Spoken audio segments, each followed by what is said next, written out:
भक्तात्मा, अब आप कबीर साहब की वाणी में सृष्टि रचना को सुन रहे हैं और साथ में गरीबदास जी उसका प्रमाण दे रहे हैं कि मैंने भी आंखों देखा उस कबीर परमात्मा की रजात है। और वही मैं आपको बता रहा हूं कबीर परमात्मा की ही रजा से। अब गरीबदास जी बता रहे हैं, पीर पैगंबर कुतुब ओलिया सुर नर मुनिजन ज्ञानी, एत्या को तोरा ना पाया चमके बंधे प्राणी। ये पीर पैगंबर कुतुब ओलिया, ये तो मुसलमानों के अंदर कहा जाता है और उन्हीं को सुर नर मुनिजन ज्ञानी, ये हिंदू उन्हीं का नाम है हिंदी भाषा में, और वो अरबी के अंदर पीर पैगंबर कुतुब ओलिया और हिंदी में सुरनर मुनिजन ज्ञानी। एत्या को तो राना पाया जमके बंधे परानी। इनको तो प्रभु की भक्ति से यथार्थ प्राप्त नहीं हुई और ये इस जम यम अर्थात काल साधना में ही बंधे हुए हैं। अब अपनी समर्थता बताते हुए कबीर परमेश्वर कह रहे हैं, काल अकाल दोहों को मोसो महाकाल सिर मुंडू। इस काल और अकाल ये परब्रह्म अर्थात काल के दो अर्थ होते हैं। एक तो काल जो खाता है, एक अकाल जो नहीं खाता है। एक काल होता है दुर्भिक्ष, एक काल जिसका विनाश होने वाला हो और अकाल जिसका विनाश कभी ना हो। ये एक ही शब्द के कई अर्थ बनते हैं।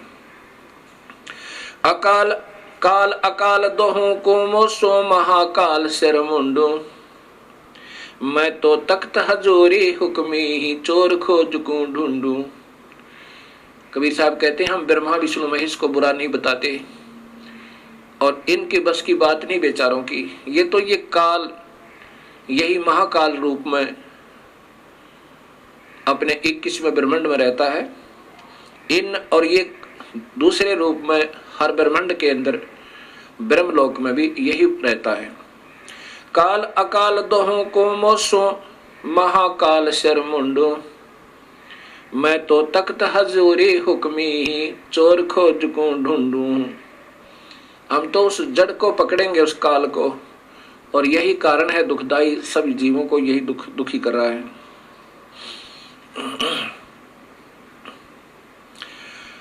मुल्ला माया मग में बैठी हंसा चुन चुन खाई। ज्योत स्वरूपी कहे निरंजन मैं ही करता बाई। ये काल अपनी माया के द्वारा सभी को उलझा के और सभी हंस आत्माओं को, जीव आत्माओं को चुन चुन कर खा रहा है। 1 लाख जीवों का आहार प्रतिदिन कर रहा है। मुल्ला माया मग में बैठी हंसा चुन चुन खाई। ज्योत स्वरूपी कहे निरंजन मैं ही करता बाई।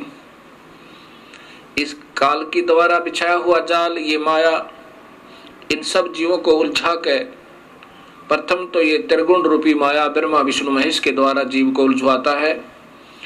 उसके बाद ये और जो मूल प्रकृति शेरा वाली के द्वारा इस जीव को उलझवाता है, क्योंकि ये सभी इस काल के वश हैं। इन बेचारों का कोई दोष नहीं। ये ज्योत स्वरूपी कहे निरंजन मैं ही करता बाई, ये अनजान आत्माओं को के ऊपर प्रभु बना हुआ है, लेकिन ये प्रभु नहीं है। ये स्वयं भी कहता है 15वें गीता जी के 15वें अध्याय के 16, 17 और 18 श्लोक में।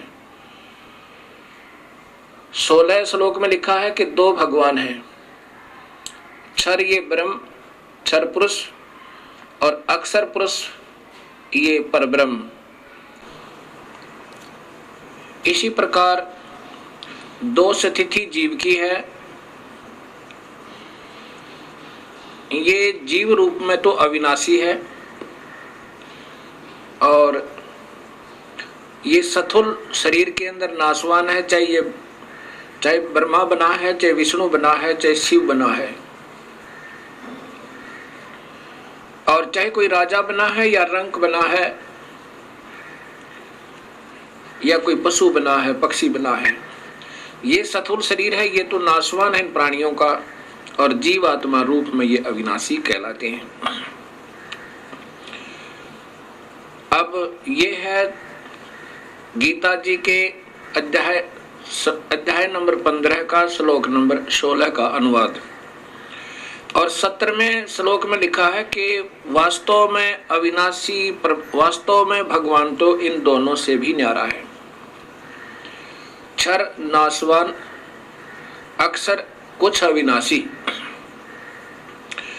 जैसे एक तो कप हो सफेद मिट्टी का बना हुआ, जिसको चीनी का कप कहते हैं, जिसे चाय पीते हैं, और दूसरा हो स्टील का। वो सफेद मिट्टी का बना हुआ कप तो बिल्कुल नाशवान है, शीघ्र ही विनाश को प्राप्त हो सकता है कभी भी।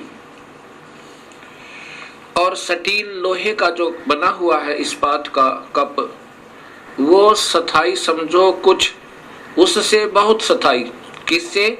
चीनी वाले कप तय, लेकिन वास्तव में भी वो स्थाई नहीं है, क्योंकि लोहे को जंग लगेगा और कभी आने वाले समय में, ठीक है काफी समय लग जाता, फिर भी वो विनाश को प्राप्त होगा, मिट्टी बन जाएगी।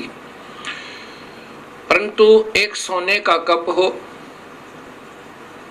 अब सोने के कप का विनाश नहीं होता, सोने का अस्तित्व समाप्त नहीं होता, ना जंग लगता है, ना काई लगती है, ना वो नाशवान है। ऐसे ही तीन परमात्माओं का जिक्र गीता जी कर रही है, और जो कि सत्य है। और वही परमात्मा जो वास्तव में भगवान कोई और है, और वही अविनाशी परमेश्वर वास्तव में अविनाशी है, वही तीनों लोकों में प्रवेश करके सबका धारण और पोषण करता है। अब जैसे 15वें अध्याय के गीता जी के ही प्रथम और द्वितीय श्लोक में लिखा है कि उल्टा लटका हुआ ये वृक्ष है अर्जुन, इसकी ऊपर को जड़ है, नीचे को ये टहनियां हैं, तीनों गुण रूपी, रजगुण ब्रह्मा, सतगुण विष्णु, तमगुण शिव जी। और वही सबका पालन करता है, पालन पोषण करता है, जो मूल परमात्मा है, जो पूर्ण ब्रह्म है, जो वास्तव में अन्य भगवान है। ये एक संसार रूपी वृक्ष का उदाहरण समझो। ये ऊपर उल्टा लटका हुआ एक वृक्ष, जिसकी ऊपर को जड़ है, नीचे को ये शाखाएं और ये तना, मोटी डार आदि हैं। अब सबसे ऊपर ये वो परमात्मा है जो वास्तव में भगवान है, ये जानो। ये पूर्ण ब्रह्म, ये स्वयं कबीर देव है, कबीर परमेश्वर है। और नीचे, इससे नीचे जो बाहर ये तना है, ये अक्षर पुरुष अर्थात परब्रह्म है। इससे आगे फिर ये टहनी जो मोटी डाल निकलती है, ये क्षर पुरुष अर्थात ये ब्रह्म, ये काल भगवान है। इससे फिर आगे ये तीन टहनियां बन गई, इसके पुत्र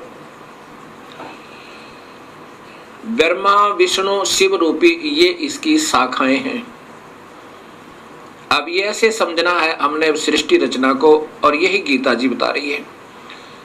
और ये पात रूप संसार, कबीर साहब कहते हैं अक्षर पुरुष एक पेड़ है, निरंजन वा की डार, और तीनों देवा शाखा है, ये पात रूप संसार।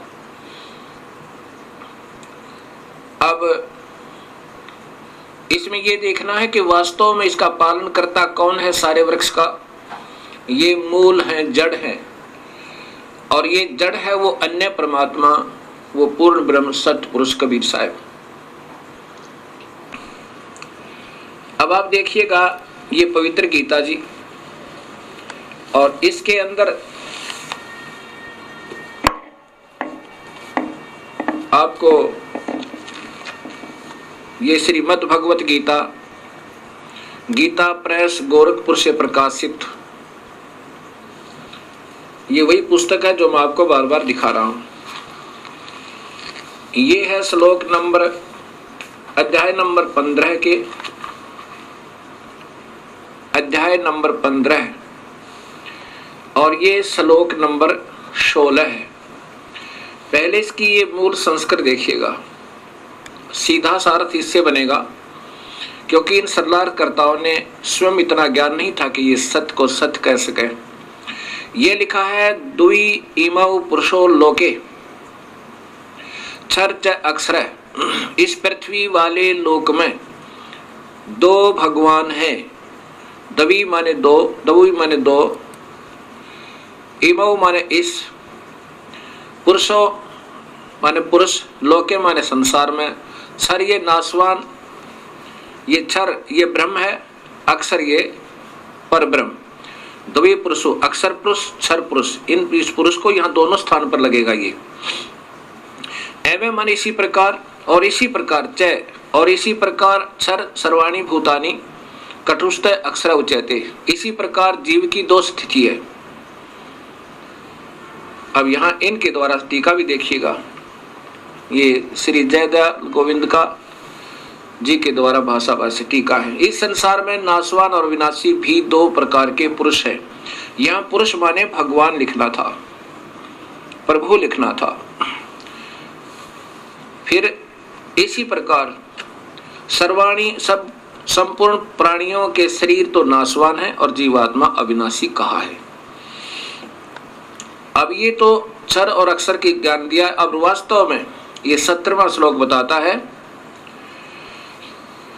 स्पष्ट लिखा है, उत्तम पुरुष है तो अन्य, वास्तव में उत्तम परमात्मा यानी इनसे भी श्रेष्ठ भगवान तो कोई और ही है, जिसको परमात्मा इति उदाहरते। इस पुरुष का अर्थ भी यही दे दिया कि वो पुरुष वो वास्तव में भगवान परमात्मा है, इस प्रकार कहा जाता है। और वही अवम ईश्वरम, वही अविनाशी परमेश्वर इन तीन त्रिलोक में, इन तीनों लोकों में भी प्रवेश करके, अविश्वय माने प्रवेश करके, विभर्ति माने सबका पालन पोषण करता है, वो अन्य भगवान। अब इन्होंने कैसे किया है ये भी देखिएगा।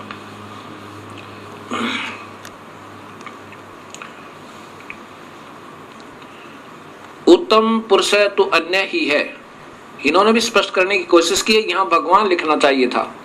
उत्तम भगवान तो कोई अन्य है, प्रभु तो कोई अन्य है, तो तीनों लोकों में प्रवेश करके सबका पोषण कर धारण पोषण करता है, अविनाशी परमेश्वर परमात्मा इस प्रकार कहा गया है।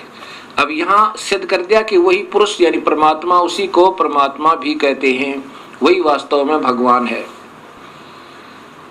अब ये सिद्ध करना चाहता है दास ने कि गीता बता रही है कि परमात्मा कोई और है, ये स्वयं काल बोल रहा है गीता जी में, ये ब्रह्म बोल रहा है।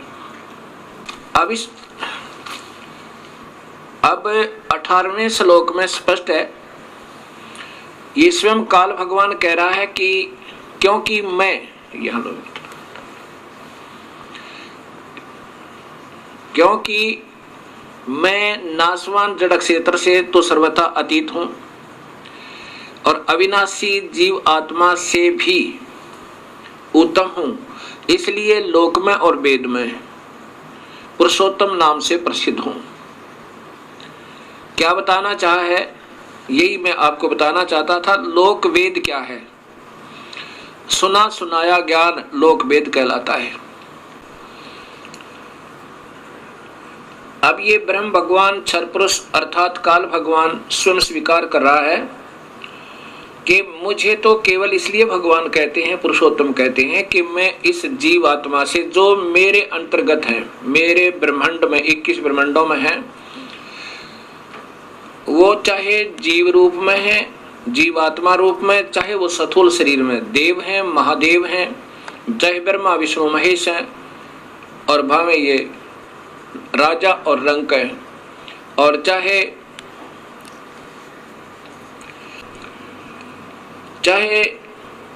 राजा है चाहे रंक है, ये जितने मेरे अंतर्गत प्राणी हैं इनके ऊपर मैं प्रभु हूं, इनसे तगड़ा हूं, इसलिए मुझे पुरुषोत्तम कहते हैं।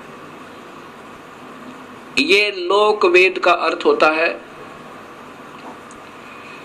लोक वेद का अर्थ होता है कि सुने सुनाई कथाओं के आधार पर, जैसे किसी क्षेत्र में किसी की पूजा है, किसी क्षेत्र में किसी देव की पूजा है, कोई किसी प्रकार साधना कर रहा है, कोई किसी प्रकार साधना कर रहा है, इन साधनाओं को लोक वेद कहते हैं, जो शास्त्रों के विरुद्ध है, जिसका शास्त्रों में प्रमाण नहीं है, या ज्ञान है तो वेदों में तक ही ज्ञान है, वेदों के आधार पर ज्ञान है, जैसा ऋषियों को ज्ञान हुआ कि ब्रह्म ही सर्वशक्तिमान है, उनकी अपनी सोच थी। या वेद में ऐसा नहीं है, ना गीता में ऐसा है।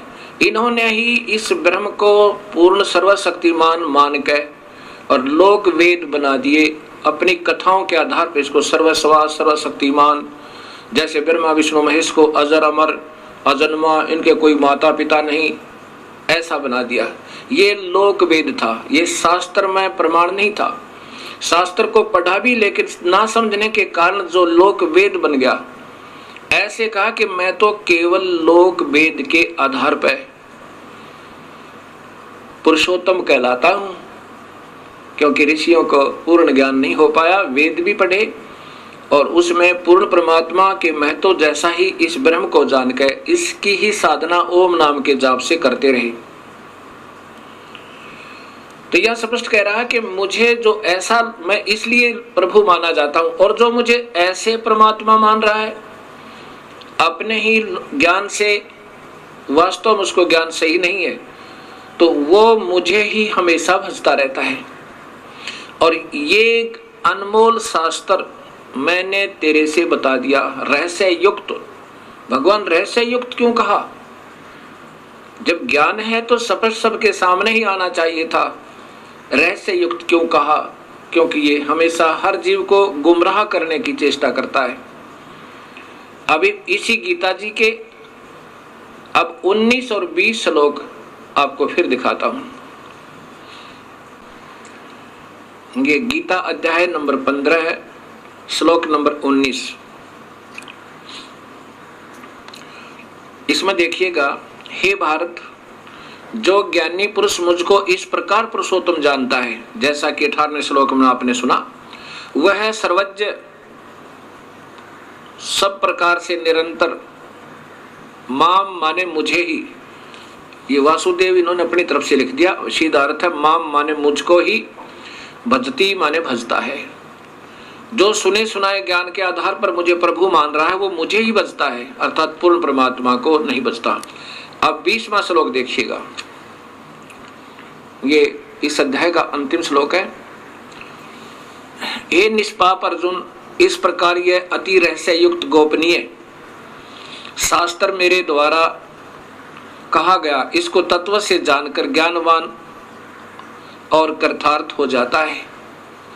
अब जो सच्चाई मैंने बता दी, ये काल भगवान कह रहा है। इस प्रकार जो सही समझ जाएगा कि मैं परमात्मा नहीं हूं और वास्तव में प्रभु कोई और है, ऐसे जो समझ जाता है ये गुप्त से गुप्त ज्ञान, रहस्य में ज्ञान को, तो वो फिर समझो पूर्ण ज्ञानी हो गया। और फिर वही अपने हिसाब से साधना करता है। अब इसी गीता जी के 15वें अध्याय का प्रथम और द्वितीय श्लोक ये स्पष्ट करता है कि उल्टा लटका हुआ वृक्ष, ये देखिएगा, यही पंचोदश अध्याय चल रहा है, 15वां अध्याय, ये ऊपर देखिएगा, अथ पंचदशो अध्याय, इसमें प्रथम और द्वितीय श्लोक में लिखा है, ऊर्ध्वम मूलम अधः शाखा अश्वत्थम प्राहु अयम छंदासी अस्य प्राणी प्रणानी ये तम वेद सह वेदवितः। ये उल्टा लटका हुआ, ऊर्ध्व मूलम माने ऊपर को जड़ वाला, अधः माने नीचे को शाखाएं वाला, ये मजबूत एक वृक्ष कहा है, संसार रूपी वृक्ष समझो। और छंदासी अस्य प्रणानी, अर्थात इसके वेद आदि भी इसी का गुणगान करते हैं। और उस तम माने उस अज्ञान अंधेरे में छुपे हुए उस परमेश्वर के वेद माने ज्ञान को जो सही जान लेता, स वेदवित है वत्वती, वेदवित वह वास्तव में ज्ञानी है। अब ये तो सीधा सा बना है, आगे देखिएगा श्लोक नंबर 2। श्लोक नंबर 2 इसमें लिखा कि इस वृक्ष की तीनों गुण प्रवधा, उस वृक्ष की, ये देखो ऊपर में, उस संसार वृक्ष की तीनों गुण रूप रजगुण ब्रह्मा, सतगुण विष्णु, तमगुण शिव जी। ये तो वैसे इन्होंने अपने तुक मारा है। तीनों गुण रूपी विषय पर वाला शाखा, विषय विकारों की ये शाखाएं, तीनों गुण रूपी विषय विचारों की शाखाएं अधः माने नीचे और ऊर्ध्व माने ऊपर सर्वत्र फैली हुई है। मनुष्य लोक में भी, और ये मनुष्य लोक में कर्मानुबंधनी मूलानी, ये मूल कारण है, जड़े हैं ये वास्तव में कर्मों को में बंधन की तीनों गुण। मूलानी नीचे और ऊपर सभी लोकों में व्याप्त हैं। अब क्या हुआ कि ये तीन गुण रूपी सतगुण विष्णु और तमगुण शिवजी रूपी ये तीनों शाखाएं इस मनुष्य लोक में इन जीवों को कर्मानुबंधनी मूलानी, कर्मों में बांधने की मूल है, कारण जड़ है। अब इस प्रकार इस गीता जी के ज्ञान को हम समझ के और फिर आगे चलेंगे, तब हम इसको सही ढंग से समझ पाएंगे। क्या बताया?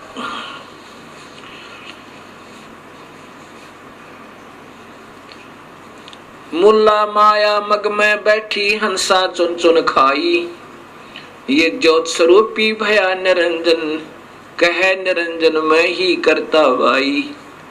अब ये कह रहा ना कि मैं तो केवल इसलिए भगवान हूं, प्रभु हूं कि इस जीवात्मा से तथा ये सथुर शरीर में प्राणियों से उत्तम हूं। तो यहाँ कहते हैं मुल्ला माया मग में बैठी हंसा चुन चुन खाई, ज्योत स्वरूपी बया निरंजन मैं ही करता भाई। एक न करता दो ना करता नौ ठहराए भाई, दसवां भी धुंधर में मिल जा सत्य कबीर दुहाई। अब इन्हीं विष्णु जी के अवतार 9 तो हो चुके हैं और 10वां अभी आएगा। वो नीकलंक नाम से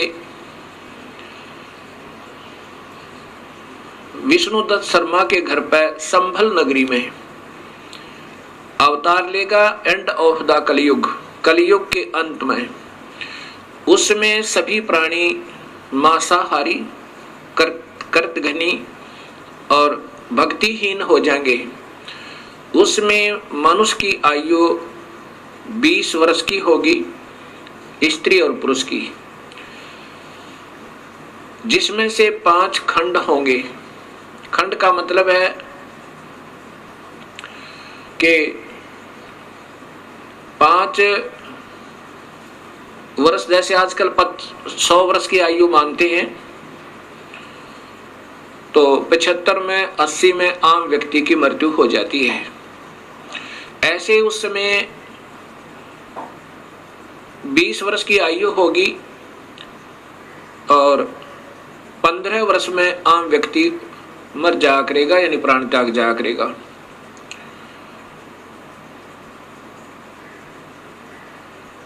उसमें 5 वर्ष की लड़की के बच्चे उत्पन्न होने प्रारंभ हो जाएंगे और कुल कद जो है, हाइट मानव की ज्यादा से ज्यादा 1.5 या 2 फुट होगी।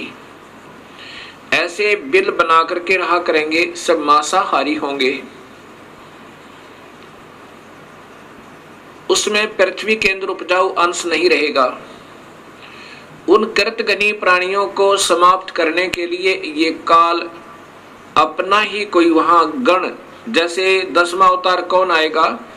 ये राजा हरिश्चंद्र जो कलयुग में बड़े महान पुरुष हुए हैं, उन्होंने प्रभु के लिए अपने बच्चों को भी बेच दिया, अपनी पत्नी को भी बेच डाला, लेकिन अपना सत्य नहीं हारा। इस प्रकार अब वो उस समय की हुई अच्छी साधना के आधार पर स्वर्ग में है, और फिर स्वर्ग भोग के उसी को फिर ये 10वां अवतार बना के ये काल भेजेगा, फिर उसके कर्म बिगड़वा देगा। यहाँ पर वो सबको खत्म करेगा। जैसे परशुराम जी ने अक्षत्रियों को काट डाला, उसको शक्ति दे दी काल ने, और ऐसे ही महाभारत का जब युद्ध करवाना था, अर्जुन को शक्ति दे दी काल ने, और जब वो अनर्थ हो लिया फिर वो छीन ली, और फिर वो अर्जुन बिल्लों ने पीटा, और वो गांडीव धनुष नहीं चला उससे। तब वो स्वयं अर्जुन कहता है कि मेरे को भगवान कृष्ण ने छल लिया, युद्ध करवाना था तब तो शक्ति दे दी, अब मेरे से ये धनुष नहीं चल रहा।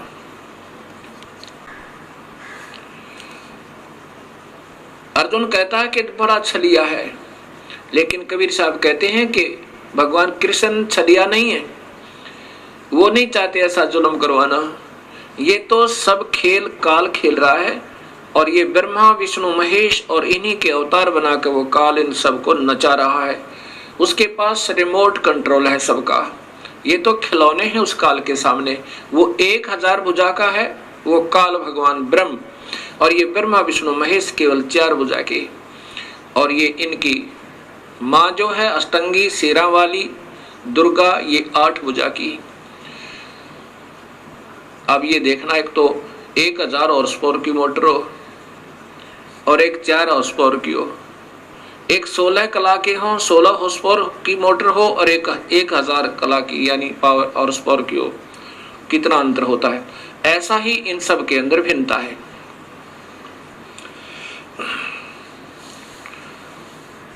तो इस प्रकार ये काल सभी को नचा रहा है, और वो 10वां जो अवतार आएगा राजा हरिश्चंद्र, यहाँ इन सब कर्तघनी प्राणियों को मार डालेगा, और वहां जितनी हत्या वो करेगा उसके पाप कर्मों को उसकी ही अकाउंट में लिख दिया जाएगा। और जब ये अवतार यहाँ अपना 10वां पूरा कार्य करके चला जाएगा या उछल कूद के, फिर इसको नरक में ठोका जाएगा जब इसके पुण्य अक्षीण हो जाएंगे। ऐसे ये काल सबको धोखा देके अस्थायी सुख दिखा के इन सबको नचा रहा है, ऐसा कबीर परमेश्वर बताना चाहते हैं। 88 दीप मुनीश्वर बंदे मुल्ला डोरी। इस काल की ही माया के अंदर फंसे हुए हैं कौन कौन? 88,000 ऋषि और 33 करोड़ देवता, 9 नाथ 84 सिद्ध, और ये ब्रह्मा विष्णु महेश जैसी पुण्यात्मा भी ये काल की ही डोर के बंधे हुए हैं, इनसे बाहर नहीं है। 88 दीप मुनीश्वर बंदे मुल्ला डोरी, इतम जम का तलबना चलियो पुरुष किशोरी। इन इतनों में तो 21 ब्रह्मांड में तो काल ही का तलवाना अर्थात हुक्म चलता है। मुल्ला का तो माथा दागू सत की मोर करूंगा, हंस द्वीप को हंस पुरुष दीप को हंस ले जाऊं, दरा न रोकने दूंगा। अब कबीर परमेश्वर कहते हैं कि इस काल की मुल्ला माया अर्थात सब माया को मैं काट दूंगा, और अपने हंस को सतलोक में पुरुष दीप में पूर्ण परमात्मा वाले लोक में ले जाऊंगा। रास्ता नहीं रोकने दूंगा, मैं साथ रहूंगा अपनी पुण्यात्मा के, जो सत भक्ति मेरे पूरे हंस से पूरे संत का नाम लेकर के और वही 3 मंत्रों के जाप से विधिवत साधना अंतिम श्वास तक करता रहेगा। हम तो बंदी छोड़ कहां धर्म राय है चकवे, सतलोक की सकल सुनावा वाणी हमारी अखवे। 14 भवन गवन है मेरा जल थल में सर्वंगी, खालक खलक खलक में खालक अवगत अचल अभंगी। अगर अलील चक्र है मेरा जहां से हम चल आए, पांचों पर परवाना मेरा ये बंद छुटावन दाए। इन पांचों के ऊपर मेरा तलवाना, मेरा हुक्म चलता है। ब्रह्मा विष्णु महेश और माया और इस काल के ऊपर, ज्योति निरंजन के ऊपर कबीर परमेश्वर कहते हैं कि मेरा हुक्म चलता है। अगर अलील चक्र है मेरा जहां से हम चल आए, सतलोक से हम आए हैं, और पांचों पर परवाना मेरा बंद छुटावन दाए। जहां ओंकार निरंजन नाही, ब्रह्मा विष्णु वेद न जाही। जहां वेदों के आधार पर साधना करने वाले वहां नहीं जा सकते, और ना ही ये ब्रह्मा विष्णु महेश जा सकते। जहां ओंकार निरंजन नाही, ब्रह्मा विष्णु वेद न जाही। जहां करता ने जन भगवाना, काया माया पिंड ने पराना। पांच तत्व गुण तीनों गुण नाही, जहां काल द्वीप और नहीं झाई। अमर करूं सतलोक पठाऊं, ताते बंदी छोड़ कहाऊं। बंदी छोड़, बंधन छुटवाने वाला, पाप कर्मों को काटने वाला वो कबीर परमेश्वर कहता है कि अमर करूं, ऐसे लोक में ले जाऊं ये सत सार नाम और सत्य नाम देकर, वहां से फिर तेरा मरण नहीं होगा। अमर करूं और सतलोक पठाऊं, सतलोक ले जाऊं, भेज दूं। इसलिए मैं बंदी छोड़ कहलाता हूं, ताते बंदी छोड़ कहूं। जैसे यजुर्वेद के 5वें अध्याय के 32वें श्लोक में स्पष्ट लिखा है कि वो कबीर परमेश्वर है जो इस काल की बंधन से छुटवाता है, और वो आकार में है।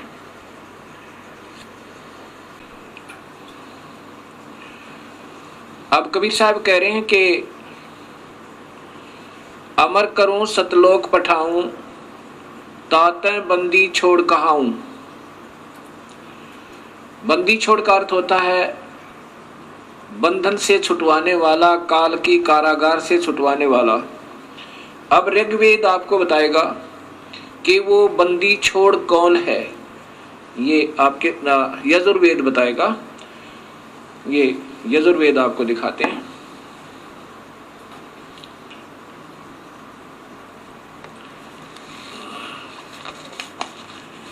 ये महर्षि दयानंद सरस्वती इनके द्वारा भाषा भाष्य है, इनका स्वयं भाषा भाष्य, इनका टीका किया हुआ है।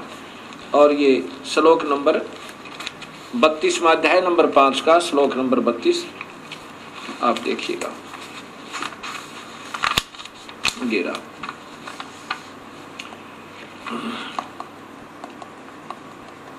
ये देखिएगा,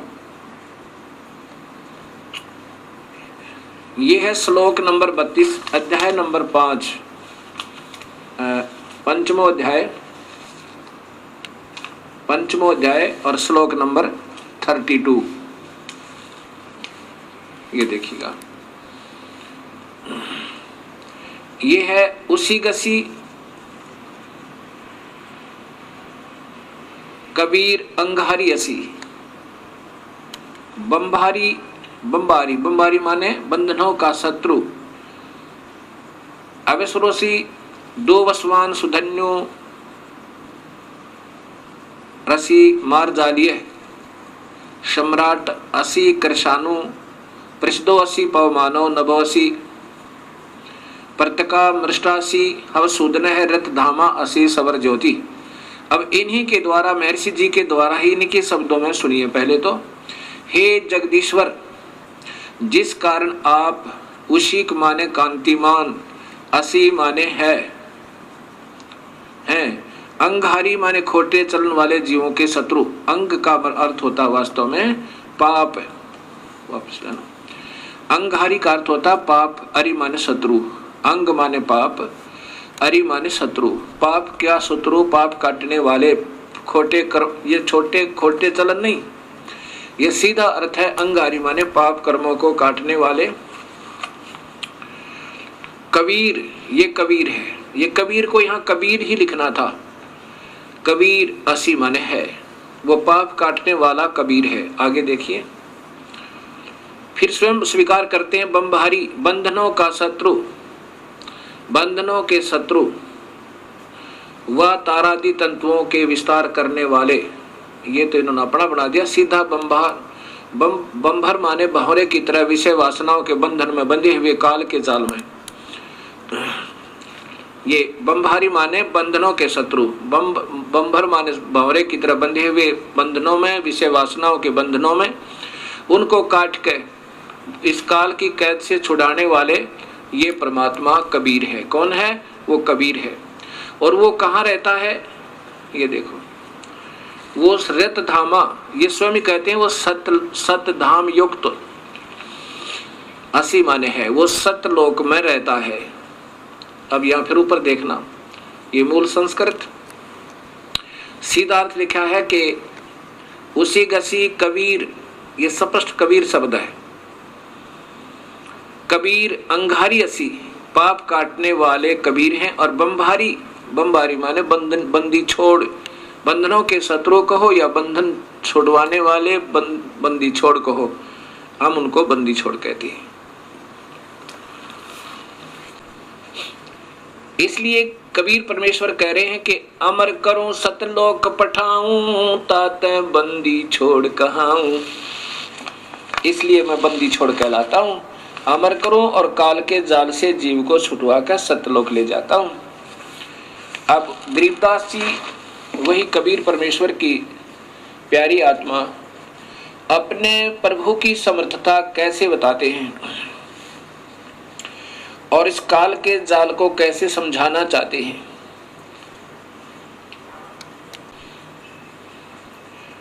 अब क्या बताते हैं? माया अर्थात ये प्रकृति देवी और इसके काल के वश होकर ये और ये काल दोनों अपने ही प्राणियों को अपने आप ही पैदा करके और स्वयं ही खाते हैं। माया आद निरंजन भाई, अपने जाए आप खाई। ब्रह्मा विष्णु महेश्वर चेला, ओहम सोहम का है खिला। ये ब्रह्मा विष्णु महेश, ये तीनों इसी के अधीन हैं। ये बेचारे इस काल के वश हैं। और ये ओम सोहम का है खेला। ओम ये माया है और ये काया समझो, और इसमें जीव इस काया के अंदर इन्होंने फंसा रखा है। शिखर सुन में धर्म अन्यायी, जिन शक्ति डायण मैल पठाई। शिखर सुन में ये धर्म, ये काल अन्यायी कहा है कि इसने किसी को भी सत्य नहीं बता रखा, सबको धोखे में देकर रखता है। अभी आप देखिएगा ये 21 ब्रह्मांड का चित्र, ये शिखर शून्य में, यहां देखो ये 21 ब्रह्मांड का, इस काल के ब्रह्मांडों का चित्र है। ये ज्योत निरंजन काल ब्रह्म के 21 ब्रह्मांड का लघु चित्र। ये काल यहां बैठा है। ये एक महाब्रह्मांड में, इसने 4 महाब्रह्मांड बना रखे हैं काल ने, और इसमें 5 ब्रह्मांड का एक ग्रुप बना रखा है, एक समूह बना रखा है। इनमें सभी प्राणियों को नचा रहा है और स्वयं ये 21वें ब्रह्मांड में, स्वयं शिखर में, सबसे ऊपर चोटी में ये काल निरंजन अपने निज लोक में रहता है। और यहाँ पर ये तपस्विला है, ये सब जीवों को फूल कर खाता है। ये नकली लोक बना रखे है इसने, सतलोक की नकल करके। और यहाँ पर वो 12 दूतों को रखता है, जहाँ पर अपने नकली दूत बनाकर, संत बनाकर भेजता है, जो सब शास्त्र विरुद्ध साधना बताते रहते हैं। शिखर सोन में धर्म अन्यायी, युग काल अन्यायी, जिन शक्ति डायण मैल पठाई। यहाँ पर अपनी शक्ति से, इस देवी से सभी ब्रह्मांडों में स्वयं ही एक एक ब्रह्मलोक बनाकर और वहाँ सबको नचा रहा है और ब्रह्मा विष्णु महेश की उत्पत्ति करता रहता है। शिखर सोन में धर्म अन्यायी, जिन शक्ति डायण मैल पठाई। लाख गिरा से नित उठ दूती, माया आद तकत की कुती। इस काल भगवान को कबीर परमात्मा बहुत बुरे शब्दों से लताड़ रहा है कि ये नीच आत्मा इन सबको धोखा देकर ले आया यहाँ पे, झूठे लालच में, अभी इनको सब झूठे लालच में ही लगा रहा है। 1.25 लाख घड़िए नत भांडे, हंसा उत्पत्ति पर ले डंडे। ओए होए, 1.25 लाख रोजाना, 1 लाख को तो रोज खाता है ये काल, मानव शरीरधारी प्राणियों को, और 1.25 लाख की उत्पत्ति करता है। लाख गरा सैन्यत उठ दूती, माया आद तकत की कुती। यानी वहां से इसने गंदा कर्म किया, कुत्तों जैसा व्यवहार किया इस लड़की के साथ, इसलिए काल को वहां से निकाल दिया। और फिर कहा कि ये 1 लाख जीवों का रोज आहार करता है ये काल भगवान, जिसको ये नादान आत्मा सभी पूज रही हैं। और इसी के 3 पुत्र हैं, ब्रह्मा विष्णु महेश। 1.25 लाख घड़िए नत भांडे, हंसा उत्पत्ति पर ले डंडे। 1.25 लाख प्रतिदिन जीवों की उत्पत्ति करता है और 1 लाख का आहार कर लेता है। ये भक्त आत्मा हंस आत्माओं को जन्म और मरण के दंड से दंडित करता रहता है। ये तीनों चेला पटपारी, सरजे पुरुषा सरजी नारी। खोखापुर में जीव भुलाने, स्वप्ना विष्ट बैकुंठ। खोखापुर में जीव भुलाए, स्वप्न विष्ट बैकुंठ बनाए। इस खोखापुर में इस काल का लोक दिखा तो ये सतलोक जैसा है, यानी उसकी नकल कर रखी है। और ये सब ऊपर से कवर, खोखा माने कवर, वो तो ठीक लगता है सही ओरिजिनल माल जैसा, लेकिन अंदर माल डुप्लीकेट है। कीड़ी कुंजर और अवतारा, हरहट डोर बंधे कई बारा। ये अरहट का कुआ लोई, यागल बंधा है सब कोई। ये अरहट माने रहट का, एक रहट होता है एक कुएं के अंदर वेल, और उसमें एक चैन लगा करके एक पुली पर एक सर्कुलर लोहे का एक घेरा होता है, और उसके ऊपर बाल्टियां बकेट्स वो जड़ दी जाती है उस चैन के ऊपर, और फिर उसको बैल से चलाया करते थे कोल्हू की तरह। और फिर वो नीचे से बाल्टियां भरकर आती थी, ऊपर खाली हो जाती थी, फिर नीचे से भरकर आती थी, ऊपर खाली हो जाती थी। ऐसे ही ये भक्त आत्मा नीचे अपने पुण्य और पाप इकट्ठे करते हैं, ऊपर स्वर्ग के अंदर जाकर के उनको, स्वर्ग और नरक में उन दोनों को खाली करके फिर 84 लाख जोनियों के कष्ट को फिर उठाते रहते हैं।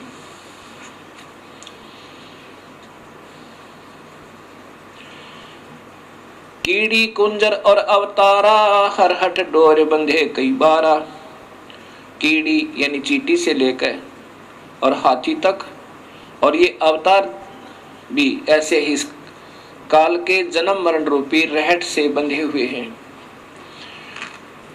अरब अलील इंद्र हैं भाई, हरहट डोर बंधे सब आई। शेष महेश गणेश्वर ताही, हरहट डोर बंधे सब आही।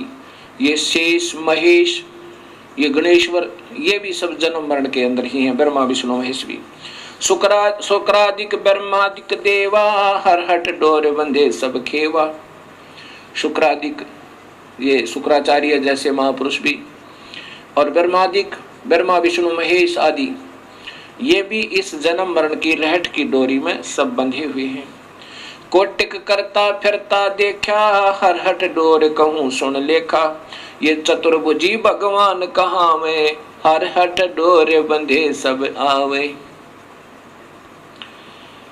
ये चतुर्भुजी भगवान कहाँ में, ये 4 भुजा के भगवान ब्रह्मा विष्णु महेश कहलाते हैं। ये भी इस जन्म मरण के चक्कर रूपी रहट की डोरी से बंधे हुए हैं। ये है खोखापुर का कुआ, इसमें पड़ा सो निश्चय मुआ। ये वो बहुत ही निम्न सत्र का स्थान है, इसमें जो भी हो गया, पैदा हो गया, वो मरेगा, और मर गया उसका जन्म अवश्य होगा। ये सृष्टि रचना कबीर परमात्मा ने स्वयं सुनाई और साथ में सभी शास्त्रों में अब काल का प्रमाण अब काल का प्रमाण आप स्वयं देखिए गीता जी के अंदर, ये ब्रह्म काल सत्पुरुष स्वयं अपने आप को कहता है कि मैं काल हूं। श्रीमद् भगवत गीता, गीता प्रेस गोरखपुर से प्रकाशित है, वही पुस्तक है ये। इसमें अध्याय नंबर 11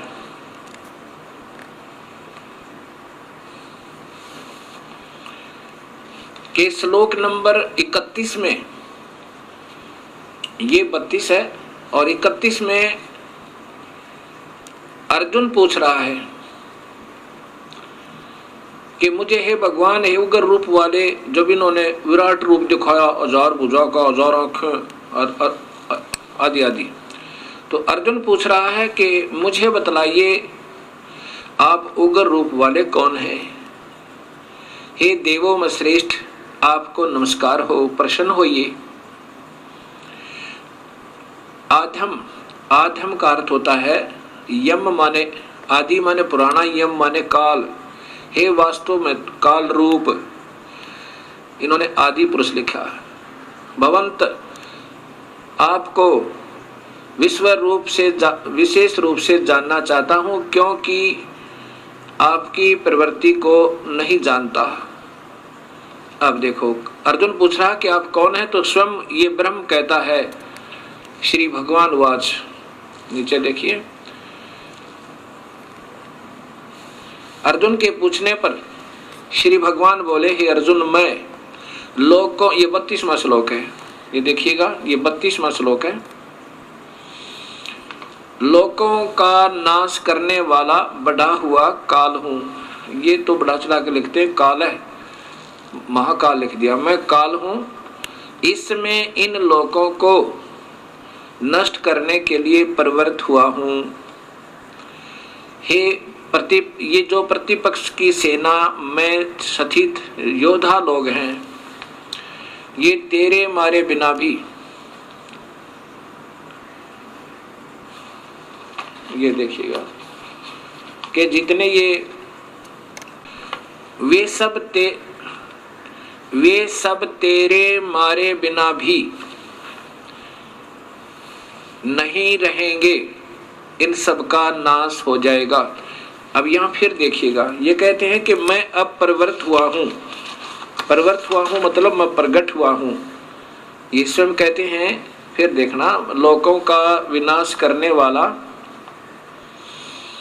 लोगों को विनाश करने वाला बढ़ा हुआ काल हूँ। स्वयं स्वीकृति दे रहे हैं कि मैं काल हूँ, इसमें इन लोगों को नष्ट करने के लिए प्रवृत्त हुआ हूँ। अर्थात प्रवृत्त हुआ हूँ क्यों कहा?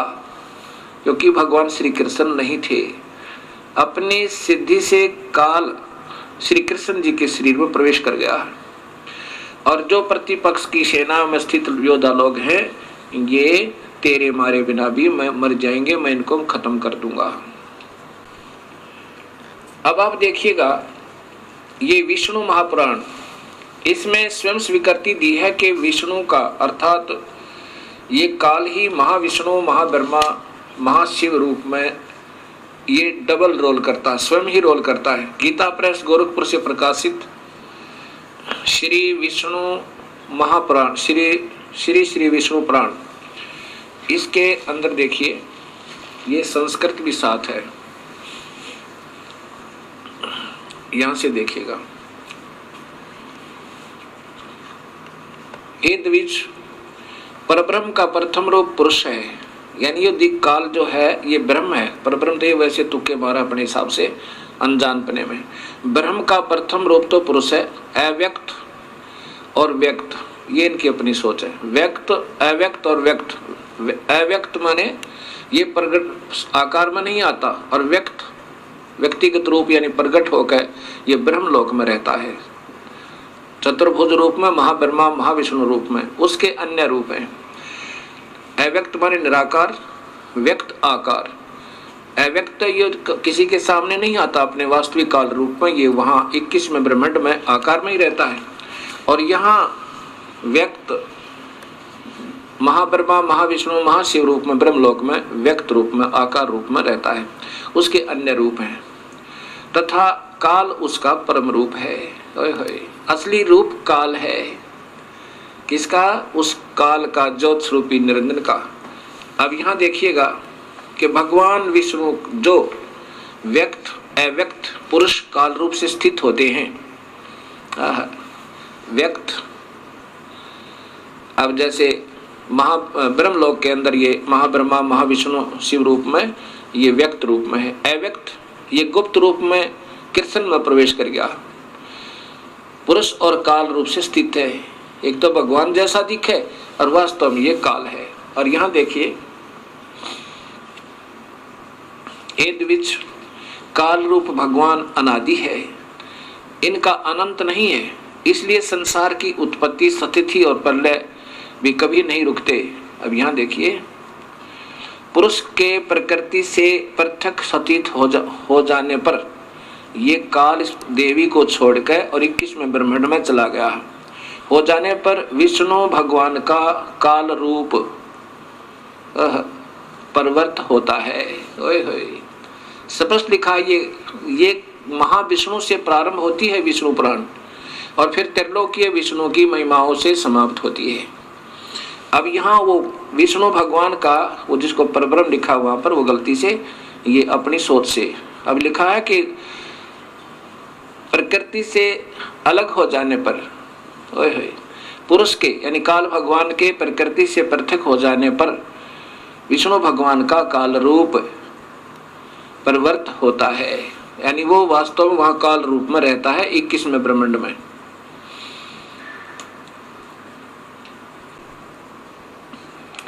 अब ये सामने देखिएगा एक ब्रह्मांड अंड का लघु चित्र।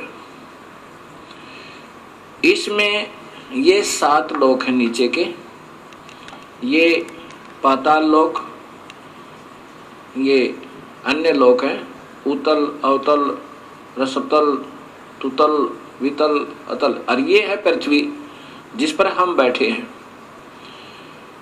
और ये इधर देखिएगा, ये इंद्र लोक है, ये स्वर्ग और नरक लोक हैं। ये धर्मराय का लोक है जहां पर सब प्राणियों का लेखा जोखा होता है, जो यहाँ का एक न्यायाधीश नियुक्त किया गया है काल भगवान के द्वारा। ये काल भगवान के तीसरे पुत्र शिव जी हैं, ये शिवलोक है। और ये प्रथम पुत्र ब्रह्मा है, ब्रह्मा लोक में, और ये विष्णु जी का लोक है, ये सेकंड पुत्र ब्रह्मा काल का। और ये काल यहाँ रहता है व्यक्त रूप में, महाब्रह्मा महाविष्णु महाशिव रूप में, और ये प्रकृति देवी का अलग से लोक भी है, और फिर इसको यहाँ भी अपने साथ अपनी पुत्री रूप में रखता है। जब ये इनसे अलग हो जाता है, और यहाँ पर ये एक मानसरोवर भी है, और ये कबीर परमात्मा भी हर ब्रह्मांड में अपना अन्य रूप बनाकर, और इनका सतगुरु का भी एक स्थान यहाँ पर हर ब्रह्मांड में है। जो प्राणी इनकी सत भक्ति करते हैं, अगर वो पार नहीं होते तो उनको तब तक हर ब्रह्मांड में यहाँ रखता है, और फिर जब भक्ति युग आता है तो फिर उनको दोबारा जन्म दे देता है, और फिर अपने बच्चों को ढूंढ लेते हैं। अब ये एक ब्रह्मांड का चित्र है। अब 21 ब्रह्मांड का चित्र देखिए।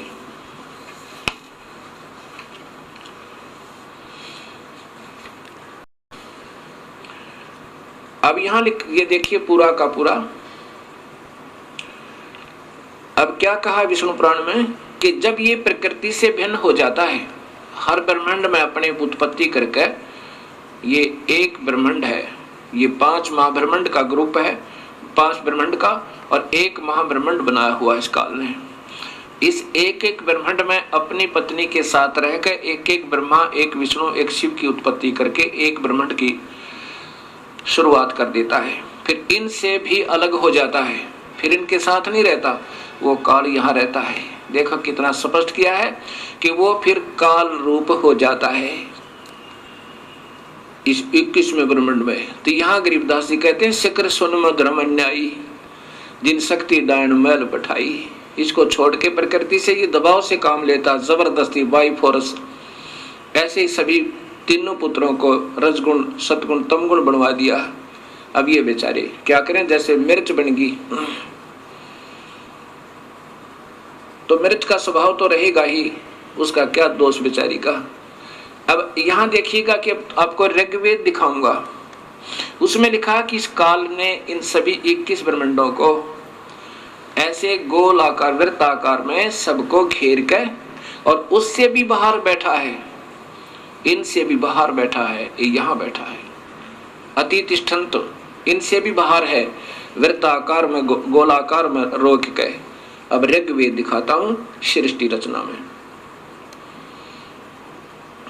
अब देखिएगा ये ऋग्वेद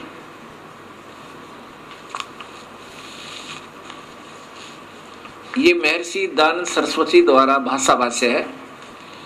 इन्होंने भी सत्य को छुपाते छुपाते भी नहीं छुपा पाए, क्योंकि इनको स्वयं ज्ञान नहीं था कि परमात्मा वास्तव में है कौन। अब ये देखिएगा ऋग्वेद मंडल नंबर 10 और सूक्त नंबर 90 इसमें देखना संस्कृत स्पष्ट बता रही है। यहां देखिए सहस्रा शीर्षा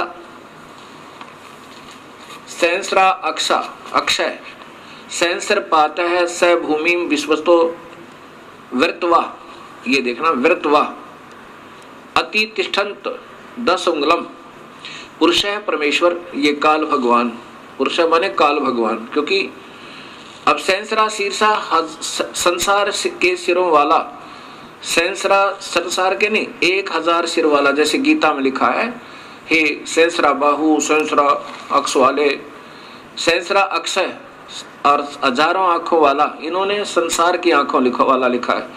जबकि सहस्र माने 1000 होता है, 1000 पात है, 1000 पैरों वाला सहस्रा पात। अब मैं जो बताना चाहता हूं कि ये क्या लिखा है, स माने वह भूमि, इस भूमि वाले पृथ्वी वाले लोकों में प्रकृति को विश्वता माने सब और से वृत्वा, ये वृत्वा माने गोल आकार में घेर के 10 उंगलम, इन्होंने 10 इंद्रियों लिखा नहीं, 10 उंगल माने इन 10 इनसे बाहर, यानी अपने पूरे काबू में करना। 10 उंगलम में माने पूरे काबू में करके अति तिष्ठत यानी इनसे भी बाहर बैठा है। अब ये संस्कार दिखाई आपको। अब ये दास बताएगा वास्तव में इनका क्या सरलार्थ बनता है। और फिर आगे इन्होंने किया है, इन्होंने की भाषा में सुनिए पहले। अब दूसरा श्लोक, जो उत्पन्न हो चुका है और जो भविष्य में उत्पन्न होगा, होने वाला है, और जो वर्तमान में है वह सब पुरुष ही है, और अमृता मोक्ष का स्वामी है, जो प्रकृति से बढ़ता है उसका भी स्वामी है। अब देखो ये परब्रह्म की महिमा है, वो ब्रह्म की महिमा थी। अब आगे देखिएगा, इन्होंने गोलमोल कर दिया। आगे देखो, एतावान इतनी ही इस पुरुष की जगत आदि विभूति है। स्पष्ट लिखा है कि एतावान इतनी ही इस पुरुष की महिमा अर्थात जगत आदि विभूति है, और पुरुष वह परमेश्वर तो यानी इस भगवान 1000 भुजा वाले थे, तो वह परमेश्वर तो स्वयं लिख रहे हैं इससे भी बड़ा है।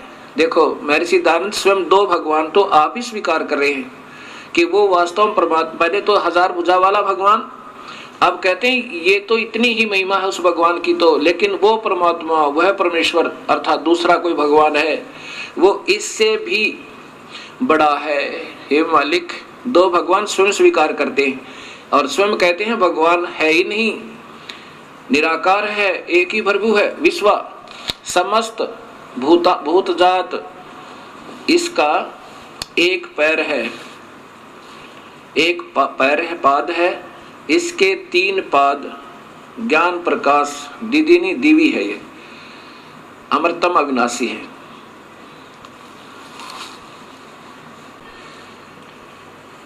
अब ये ऋग्वेद मंडल नंबर 10 और सूक्त नंबर 90 स्वयं महर्षि दानंद सरस्वती जी द्वारा भाषा भाष्य अर्थात इसका सरलार्थ है। और ये स्वयं ही प्रथम श्लोक में स्वीकार करते हैं कि परमेश्वर संसार के सिर वाला, सहस्रा शीर्षा, 1000 सिर वाला, 1000 भुजा वाला, 1000 आंखों वाला, ये काल भगवान है। और इसका वास्तविक अर्थ ये बनता है, इस दास ने किया है